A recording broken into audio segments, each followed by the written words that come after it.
Respected elders, dedicated youth of Sri Satya Sai Organization Goa, and all the devotees. With pranams at Swami's lotus feet and Sai Ram to all of you. With Swami's divine blessings, we are here to listen to the 22nd episode of Sai Yuva Anubhuti, so that we may revel in the fragrance of God's love. We have Brother Prashant Chimata addressing us tonight. Brother Prashant is fortunate to have found his divine fold at a very young age and to have studied there from KG to PG. He joined the Sri Satya Sai Primary School Prashanti Nilayam, and after 12 years of schooling, he continued to pursue his graduation from Sri Satya Sai Institute of Higher Learning, Vrindavan campus. After having done Bachelor's in Biosciences, he did his Master's from Prashanti Nilayam campus. He is currently doing his PhD in Bangalore. Brother Prashant was fortunate to have been blessed by Swami's Darshanam, Sparshanam and Sambhashanam, Swami's vision, touch and conversation. Let us now listen to Brother Prashant, wonderful experiences, and reflect on the wisdom we would gain.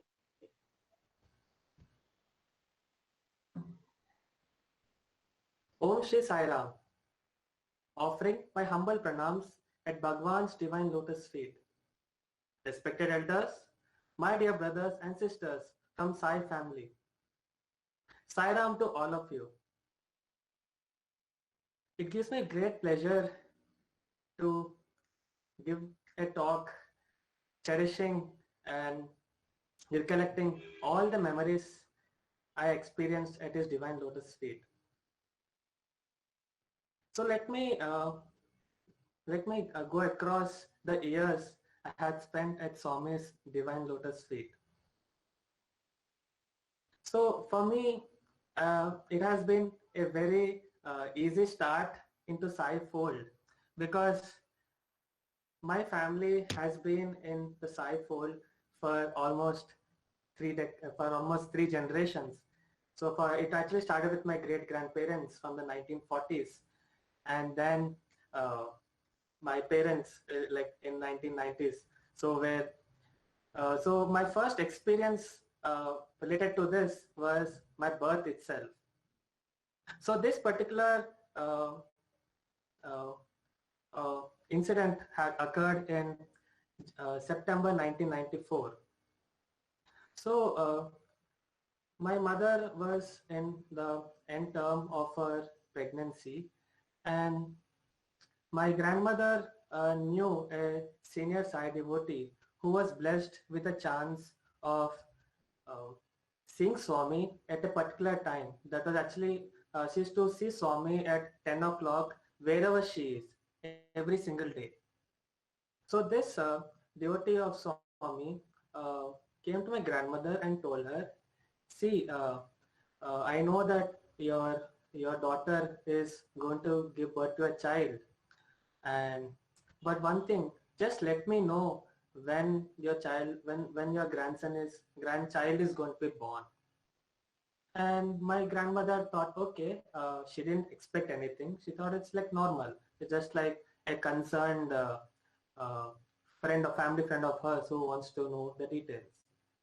So as the days went by, when the due date had come, that was September 16th. My mother was wheeled into the operation theater and a C-section was performed. And once the C-section was performed, the doctors observed that the child was not crying, not moving, and the child was having a bluish tinge, which they diagnosed as a blue baby syndrome due to a hole in the heart. And they said that the chances are very bleak, and actually within a few moments they actually almost declared me dead. And my grandmother was panicking at this particular situation, and she suddenly remembered that, she had to get in touch with her friend, with a Sai devotee friend who actually asked her to bring her to my mother when this particular occasion was occurring.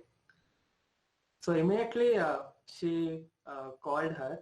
She was luckily living nearby itself, and she came and by Swami's grace, she was allowed to come in. And as soon as she came in, she suddenly looked at my lifeless body and she shouted, Sai Ram, Sai Ram, Sai Ram, almost 3 times. And with this shout, with her shouting of Sai Ram, everyone was stunned because they suddenly saw that the baby started to cry. And all the doctors were left speechless because it is totally beyond science as to what they had actually just experienced. They asked her like as to what had happened. Like everyone were in tears of joy and they asked her like what happened. Then she said, so this was actually that time, at around 10:15, which 10:15 a.m. that she had seen Swami appearing in the operation theater, patting my back. And as soon as Swami patted my back, I started to cry. So this was how, rather Swami brought me into his fold. It was a very easy start for me. I didn't, it was like, I didn't need to actually go around looking for Swami. I didn't need to find who is Sai Baba, uh, what all he does. I don't need to know any of these things. It was Swami himself who brought me into his fold. So this was the head start I got into Swami.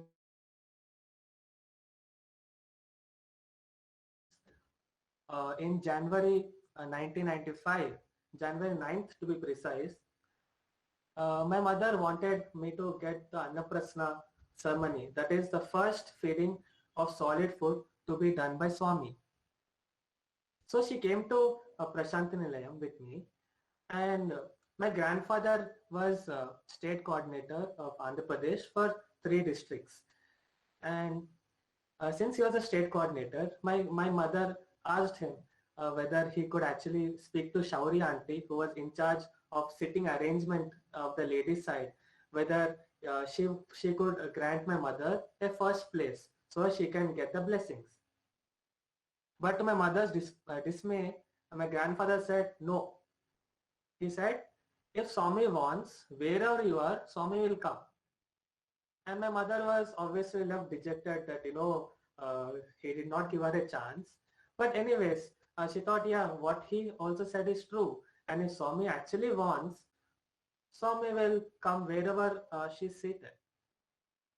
And so saying thus, she actually came to Mandir.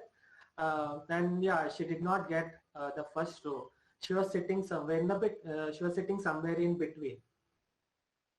Swami came gliding beautifully, the first darshan, bhajan hall, and then the bhajan started.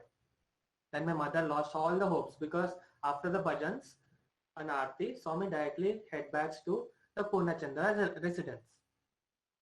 And she just was like, okay, but still she was praying to Swami that, something Swami should do so that her son would get blessed. And then the lady sitting in the first row, right in my mother's line, she got up after the first darshan and she knew my mother. So she asked my mother if she wants to sit in the first line and exchange places. And my mother was so glad. She was like, okay, yes, this is a chance. And she rushed to the first line with me. And my grandmother who was sitting behind observed this. She ran to the East Prashanti accommodation. She got a bowl, silver bowl with paisam. That is basically kheer made out of rice and milk. She had prepared hot. Somehow managed to come through all the security with this bowl and a silver spoon. And she managed to hand it over to my mother. And then actually when the bhajans ended, Swami came on a second round. And my mother was so excited. Swami was gliding through and Swami finally reached where my mother was seated. And as soon as Swami reached the place where my mother was seated, Swami said like this, "Biddan Tachava," which means, "Have you got the child?" And my mother was in tears because she knew that Swami had gifted her this child. Not stop there. My mother handed the bowl with prasadam,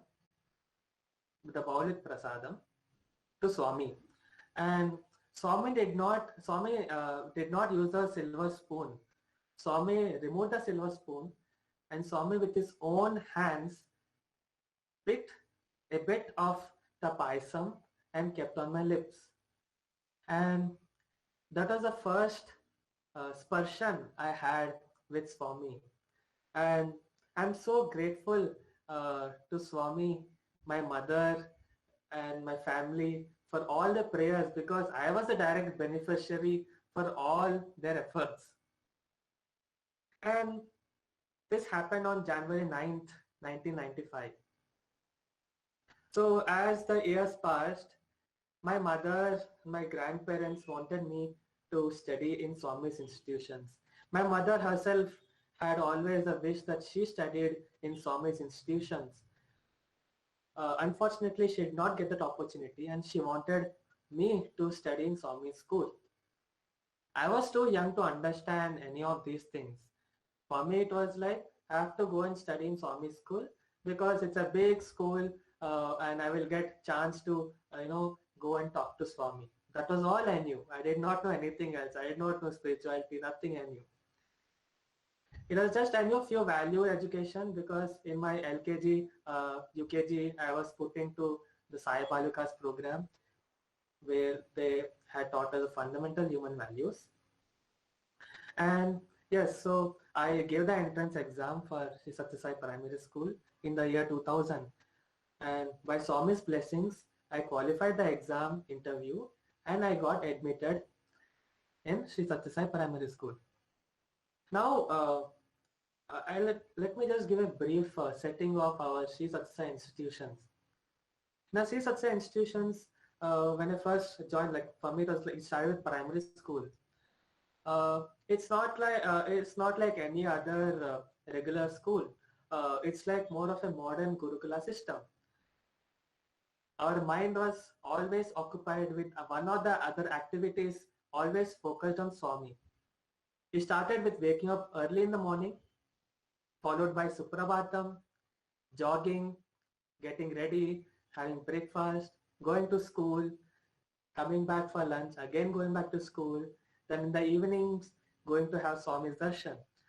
So this was the general schedule we had across the institutions.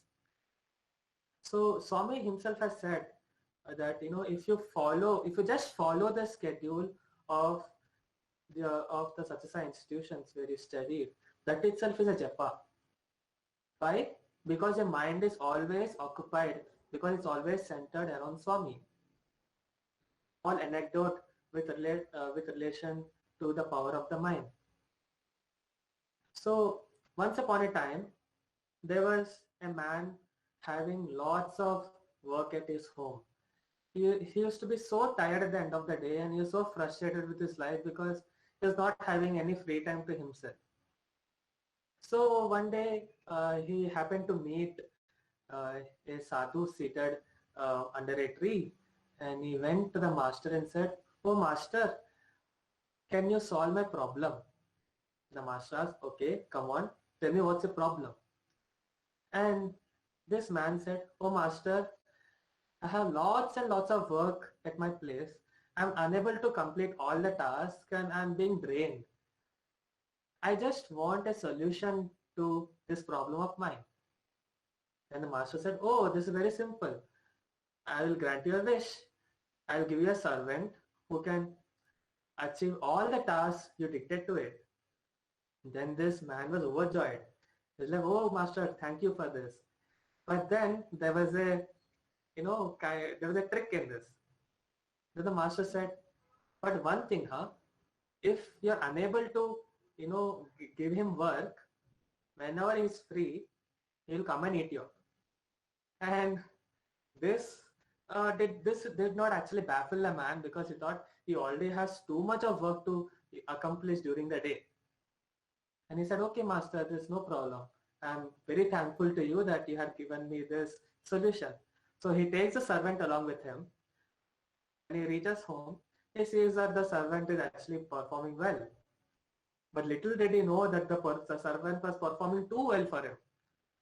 And he suddenly realized that the servant was actually accomplishing all the tasks given to him and he was running out of work now. Now he started getting scared. Oh God, he's going to come and devour me now. What to do? What to do? She said, okay, fine. Whoever created this problem, I'll go and ask the same person the solution.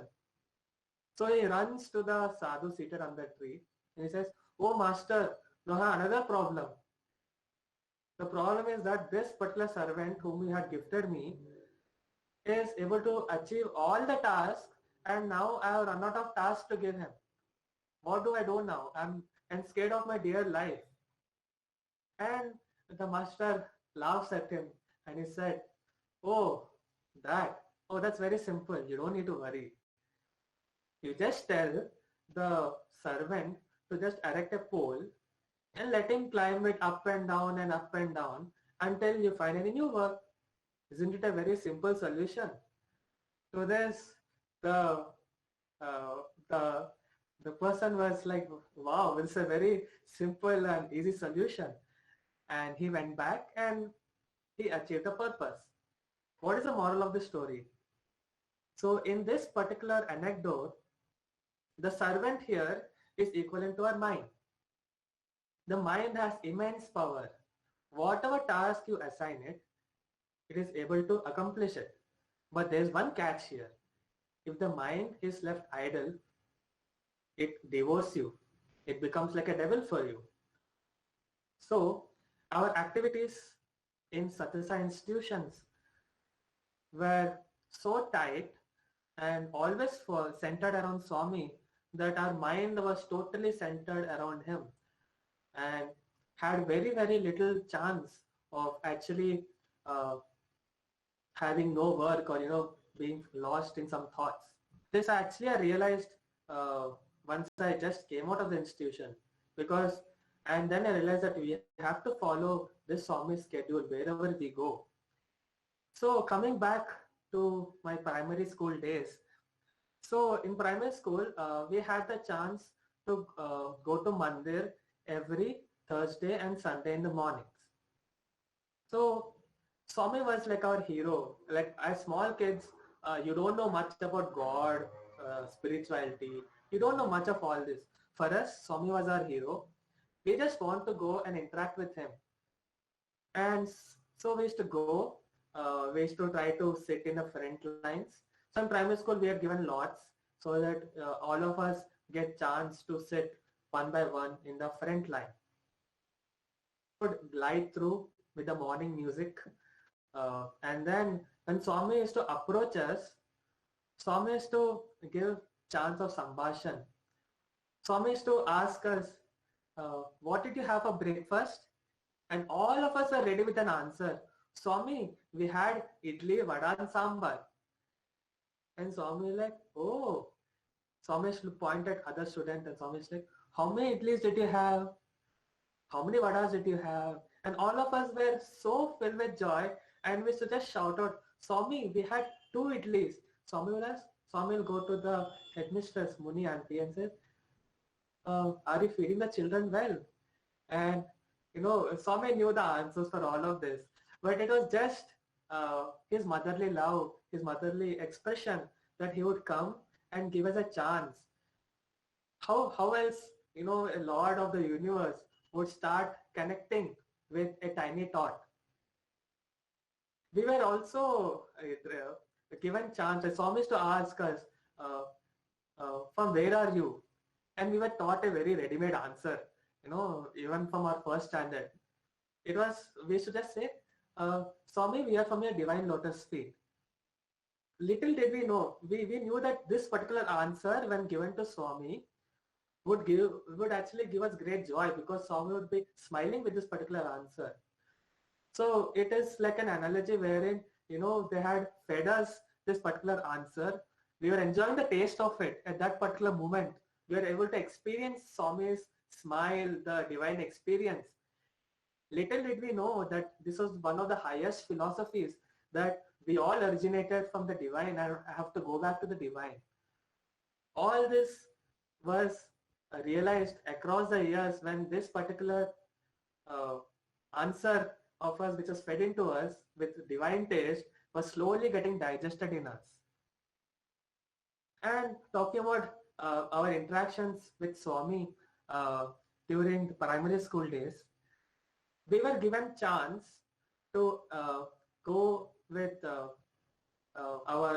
so during our birthdays, we were giving a special chance to go and get blessings from Swami. So we used to go with a tray. So the tray used to have lavanga,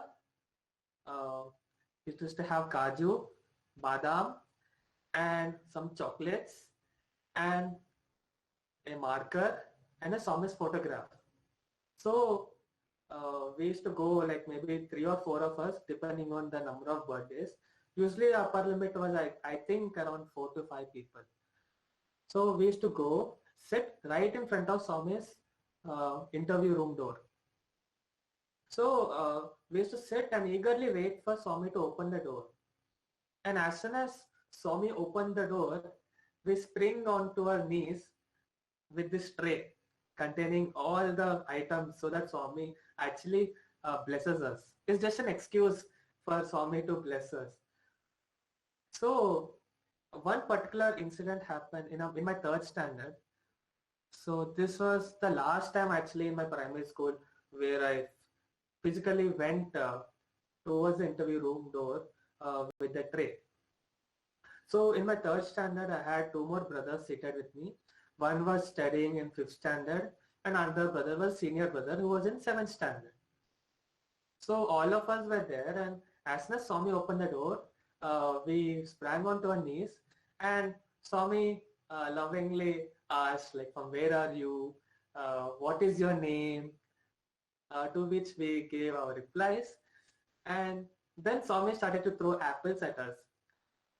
Swami threw the apple. Swami said, "Catch, catch!" And then Swami threw first a big apple to the 7th-year-old boy, and as it came towards me, Swami said, "Oh, small class, small apple." And then Swami threw a small apple at me, and I caught the apple in my hand. It's a very simple experience, but of profound impact, because that's how the divine Lord of the universe is establishing a connection with us. He comes down to a level where he's just throwing an apple to you and you catch it.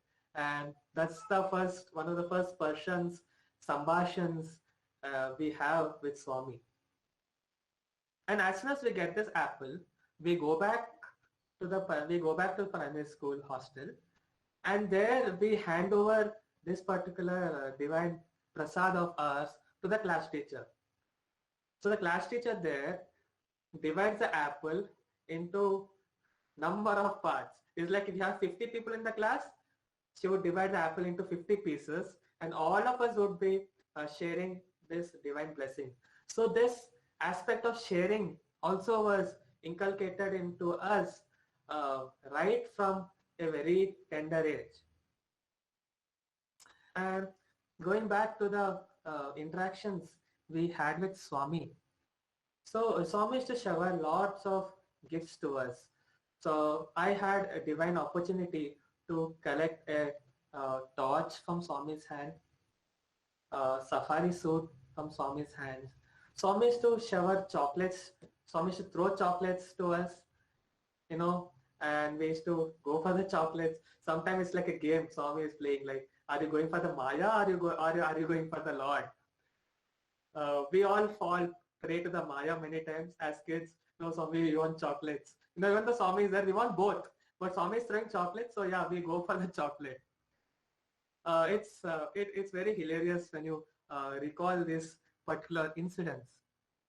But coming to a more serious aspect, Swami loved Veda chanting. So I think from around 2004 or 2005, Swami started this Rudram chanting in Prashant Nilaya. And so as soon as Swami used to come into the mandir, the Institute Vedam group headed by Vednarayan sir would start Rudram chanting.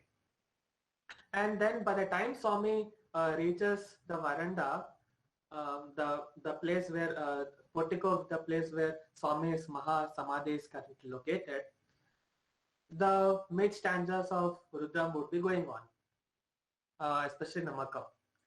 And Swami is to sit, and Swami is to be like seeing how we primary school kids are chanting.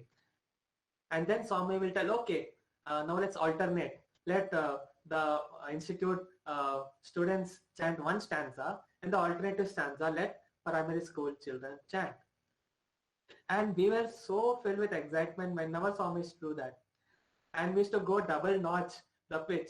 So for example, suppose the institute students start, Om Namo Bhagavate Rudraya.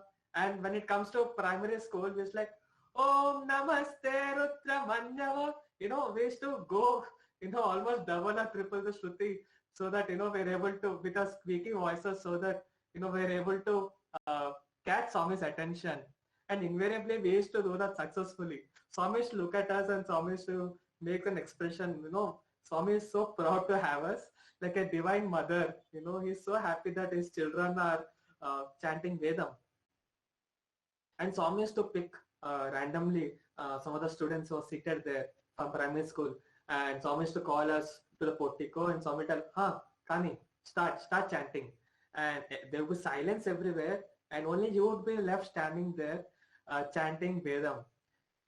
And it's a wonderful experience because when that's happening, you have a connect with Swami, and Swami has that motherly joy, the motherly pride. It's like she's showcasing all her family, like the devotees present there, how well her son has learned Vedam and his chanting. It gives so much joy to just recall such incidents. It's not just Vedam chanting. Swami is to call us, to give speeches. But I was a very shy student, so I used to try to hide. Now I regret sometimes, but I used to try to hide myself behind because I had a lot of stage fear. That how will I give a speech? What will happen? How will people think of me? All those thoughts were there. But so that actually prevented me to get more chances. It's an amazing chance to even experience your classmates and fellow brothers giving speeches and getting acknowledgements from Swami. So we consider Swami as our superhero. We were mad behind Swami. And Swami himself has said once Swami said, out of all the madness that afflicts man, towards God is the least harmful and the most beneficial. So we were lucky to have such kind of beneficial madness, if I can say that way. Swami used to come and visit us during our sportsmith practices, our drama practices, and it gives us immense joy because Swami never bothered about what we actually performed. Even though Swami gave a weightage to the quality of our task, motto for Swami was the bhava behind what we are performing. So, for example, Swami comes, Swami sees the tiny tots of primary school performing some very simple drills, okay, and Swami watches that n number of times, and that too, Swami used to visit us almost like during the sports meet time, that is during December, January practice session. Swami used to come and visit us multiple times, and Swami watches the same activity done with the same childlike eagerness. There was no difference. And we were like, Swami is so interested. We don't feel that Swami is watching this for 100 times. No, we don't feel that. Swami always watches with the same enthusiasm. Be it a simple drill by the primary school or the sophisticated stunts done by the institute students on bikes, carabining, what not. Swami observed all with the same enthusiasm. And whenever Swami used to come and visit the super specialty hospital or visit any devotee's home, or sometimes Swami would be traveling to Bangalore, he would be eager to actually listen to the siren given by the head convoy. There's a jeep which gives a siren. And all our ears were trained to listen to this. And so when Swami used to come in the car, all of us, whatever activities we're doing, be it anything, we used to leave everything and just run rushing towards the compound, stand there and witness Swami's darshan, Swami coming in the car. And we did not just stop there. We were very greedy. We wanted more of Swami with us. So what we used to do is, when Swami used to pass by, we used to shout, Swami, Swami, please come to our school. Please come to our hostel. You know, we are not just satisfied with Swami's darshan. We were greedy. We wanted more and more and more of him. But that was a good kind of greed we can have. What more kind of good greed can you have than the greed for God? So Swami used to many times oblige. Swami used to come into the hostels. We used to make a makeshift throne for Swami. Swami used to sit on the throne. We used to chant Vedam, or we used to sing some songs. So some of us used to be ready with some speeches, or sometimes we used to be actually preparing for some drama, and we used to present some scenes of those dramas in front of Swami. And Swami used to be very, very pleased, and definitely we were over the moon whenever these things happen.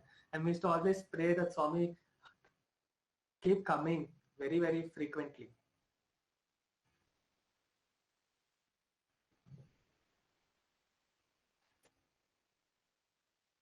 And yeah, so so Swami used to give us many, many chances like this. So and we also used to get ample opportunities to have Swami's darshan.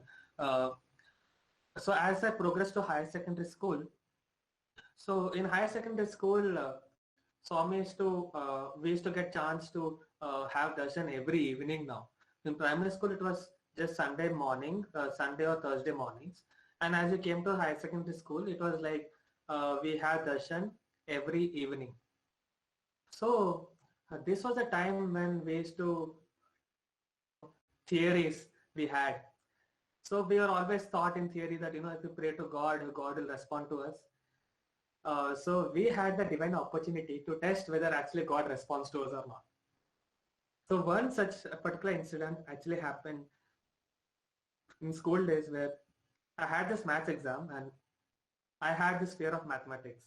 I think a lot of us had this fear of mathematics, and this was my turn to write an exam, and I was so scared whether actually I'll pass the exam or not. I was not having the confidence at all.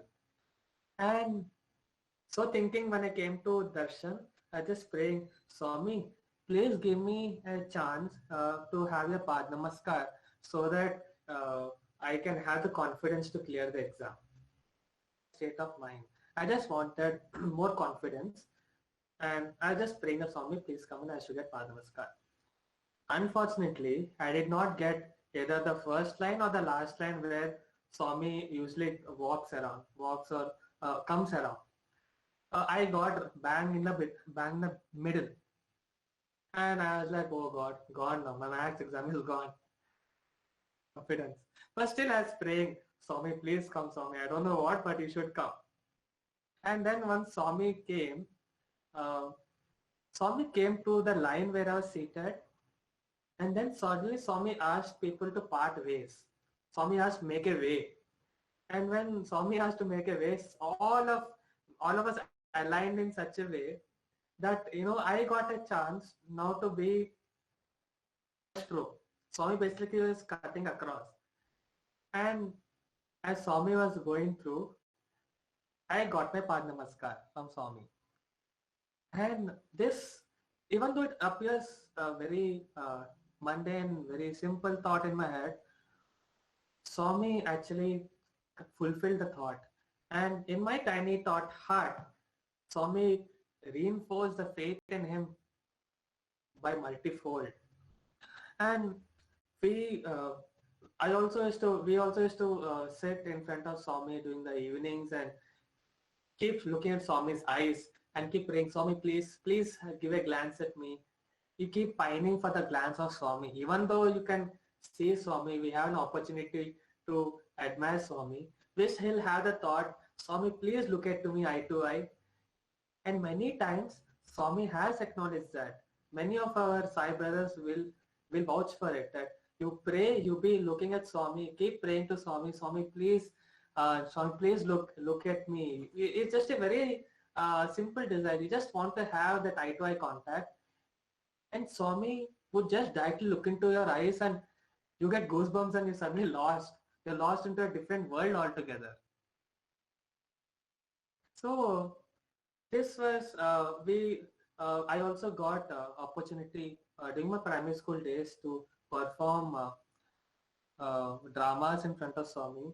So in 2005, I got a chance to be part of the devotee group to which in the drama scene, it was like the Dashavataras. Swami was revealing his the 10 Dashavataras forms to his devotees, and I was part of the scene. 2006, uh, and when I was in class 6, Swami gave us chance to perform a drama titled Sai Premadara. This is also based on Swami's life, and I was blessed to be part of the scout group uh, Pushpagiri Fair in the drama. And Swami used to give us multiple chances. Swami used to visit us during practice sessions, get Pad Namaskar. Swami used to give us plenty of chances. But then, see, we were so physically centered on Swami. Like, we wanted Swami's physical presence all the time. Even though Swami emphasized the fact that, he is not the body, he is the Paramatma, and all of us are the Paramatmas. All of us are his Amshas. But somehow, since we have been in Swami's physical form, that itself is like a Maya. We are so attracted to such a pleasing, beautiful form. Our life is always centered on it.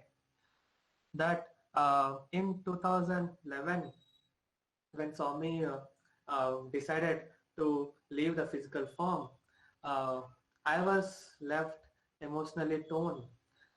I was not knowing what to do at that particular time. I can obviously go back to Swami saying that I'm not the body and all those things, but at that particular moment I felt a huge void. All those were in theory, that Swami is everywhere, things like that. We have experienced also all those things, but when suddenly you see that Swami's physical presence was not there, I was left blank, for few days.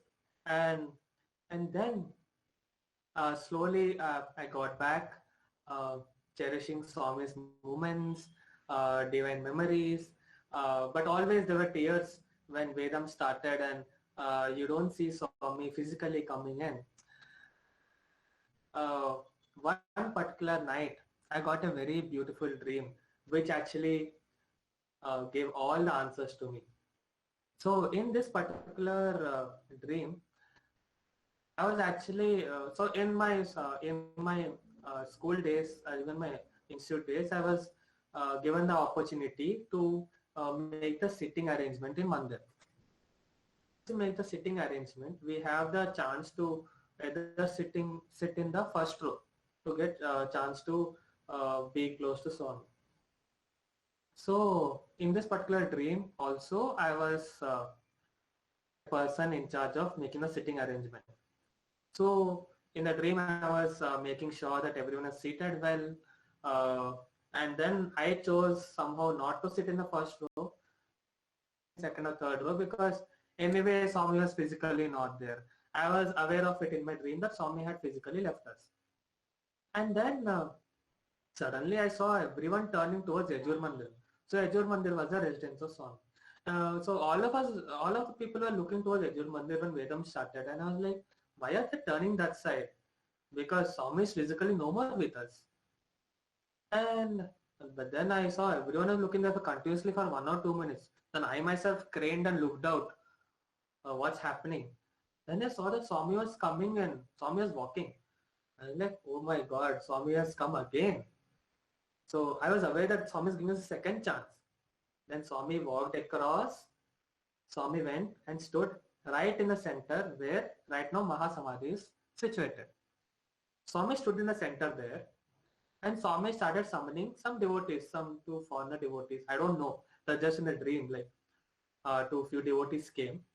And then Swami looked towards my side and Swami said, come.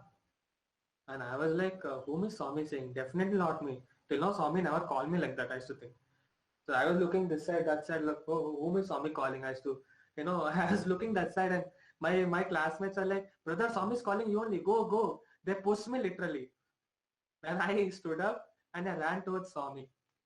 Swami is standing blissfully in the center, waving his hands. And as soon as I reached Swami, Swami asked, what do you want? Emi kawali. And I said, I was less stunned and thought, Swami, when will you come back? To which Swami burst out into laughter. I was confused. Like what was so funny? Swami was thinking in my head, why are you laughing at this? And Swami looked at my plight and Swami was laughing again and Swami said, where did I go that I have to come back? I didn't still understand what was Swami trying to say. Then Swami said, see, during Treta Yoga time, when I came, they called me Rama. When I came during Dwapara Yoga, they called me Krishna. Now in Kali Yoga, when I came as Satya Sai Baba, you are calling me Swami. So you tell me, did I go anywhere? I was always there. Only that my physical form was changing from time to time. Only the physical representation is changing. But I'm always there, right? And I was like, then it struck me. Swami, what you're saying is true. And then Swami did not stop there.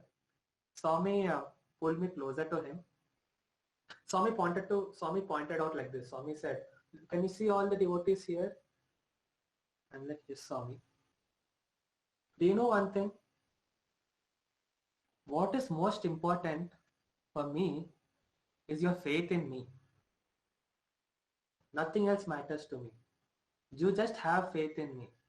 Don't worry about any of these physical forms. These come, these go. All this is just Maya. All you need to do is to follow me, is to follow my teachings. So that was the dream which actually kind of helped me sail over the emotional trauma I faced for missing Swami's divine physical presence. It actually set tone for the rest of my life, wherein what I realized is what's more important is following Swami's teachings and not just worshipping Swami's physical form. Swami's physical form is of course divine, but Swami never emphasized that, you have to worship me. That was not his motto. You can use Swami's form for meditation. Those things you can do. But what is more important, what brings you more closer to Swami is to follow Swami's teachings. And Swami's teaching, Swami gave us in a nutshell the highest of philosophies. If you look at Swami's teachings, very, very simple. Swami just said, help ever, hurt never, love all, serve all. The highest of the philosophies has been brought into such simple form which anyone can follow. So this coming to teachings of Swami and coming to Swami's service activities which Swami had undertaken throughout his life, I am reminded of the time when Mother Ishwaramba asked Swami for the 3 boons. So in this, so one day Ishwaramba went to Swami and asked Swami, I'm seeing that lot of this school children have to walk long way to go to a primary school. I have a small piece of land behind my house. Can you please construct a school so that so that the village children can attend it? And Swami obliged to it, and Swami immediately started for the necessary things to be done. And lo and behold, within few months, the school was inaugurated. And during the inauguration time, Isharma went to Swami and said, Swami, I have another wish, Swami. Swami said, okay, come on, tell me what is your wish. She said, Swami, I have seen that there are not many hospitals here. People have to go long distance, Swami. Can you please make sure that you have healthcare, primary healthcare facility here? And Swami obliged to that as well. And then Swami asked, do you have any other wish? And she said, Swami, I have another wish. What is that wish? She said, Swami, during the summer season, the water of Chitravati trickles down and there's hardly any water, hardly any drinking water available to us. And during the rainy season, the Chitravati is in spate. So can you make sure, can you please get some wells dug so that there is a constant supply of water to all the people around? And Swami said, I will not stop with just digging the wells here. I will make sure that I provide water to the entire Rayalaseema region. So mind you, Rayalaseema region is a kind of semi-arid region with there's hardly any water, regular water, drinking water source available. And Swami said, I will provide water to the entire Rayalaseema region. And none of the governments, be it from the British times, were able to make any feasible water supply systems. And Swami said this, that he would provide the water supply to this all this region. And she was very innocent. Mother Isharma was very innocent. He said, Swami, I don't know Rayalaseema and all. Let's just make sure that the children and people of this village have access to drinking water. And as you know, the drinking water, Swami did not just stop at digging few wells there.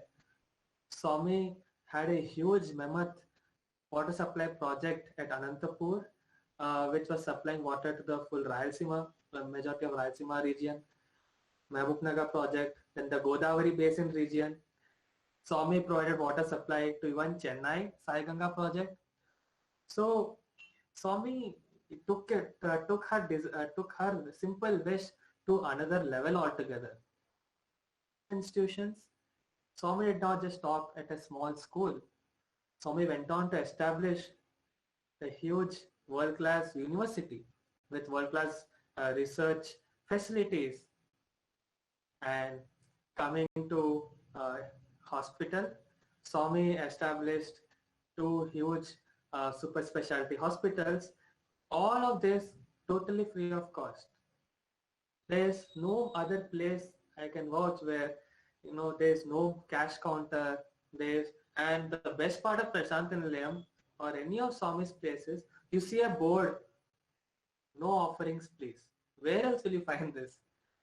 It's always, Swami is always about giving, not about taking. And Swami's life itself was a huge message for all of us. And coming to the service activities, so during my days in high school and Brindavan campus and Prashant Nilayam campus, during the Darshana occasions, we were blessed with a chance to participate in the Gram Seva program. So during the Gram Seva, for 10 days actually, we used to go to nearby villages and distribute food packets. That is basically puliogre, that is tamarind rice, laddu, and saris and dhotis to the families. So we were given an opportunity to do that.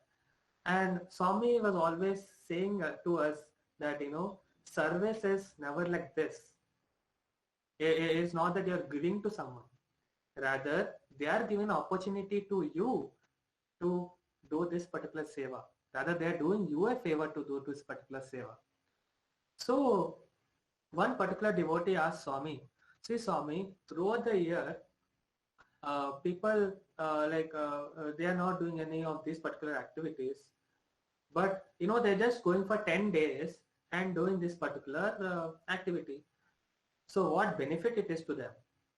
To which Swami gave a very beautiful reply. Swami said, my motto for this particular Gram Seva program was that my children, when they go to serve in this particular villages, to distribute my message, to distribute my divine prasad to all the people there, the inner fire to serve the society is ignited in them. It is for that particular fire of wanting to do service to mankind, and that is actually doing service to yourself in a particular way, that I am blessing them with this particular opportunity. So we were given such wonderful opportunities by Swami to participate and gain his blessings. And as I said, Swami's message, Swami's life was his message, and we need to lead our life as messengers of Swami in such a way our life becomes his message. So with this, I would love to end my talk, and I thank all the uh, state coordinators, the organizers for this beautiful event, acting as Swami's divine instruments, for giving me this wonderful opportunity to recall, cherish his divine moments. I thank all of you. I thank Swami for giving me this wonderful opportunity. Sai Ram.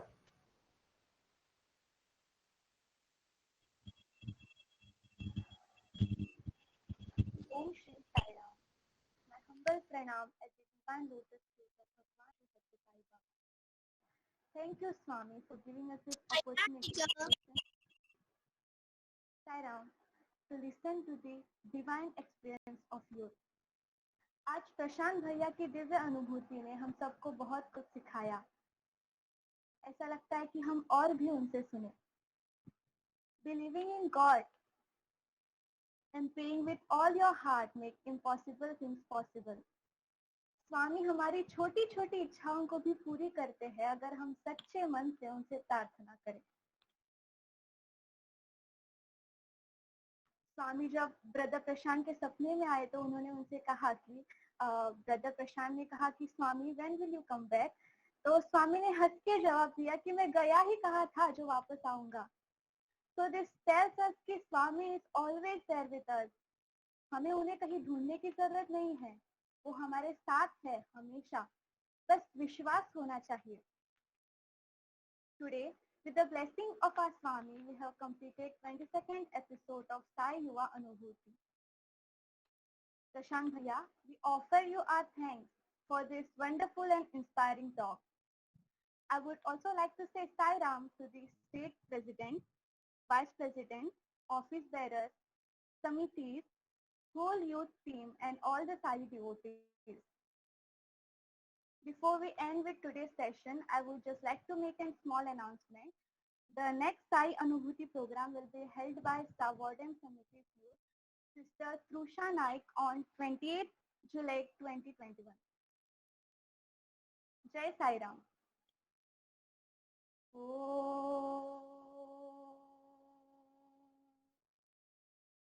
Shanti, Shanti, Shanti. Samastaloka Sukhino Bhavantu. Samastaloka Sukhino भवन्तु सुखिनो भवन्तु। ओम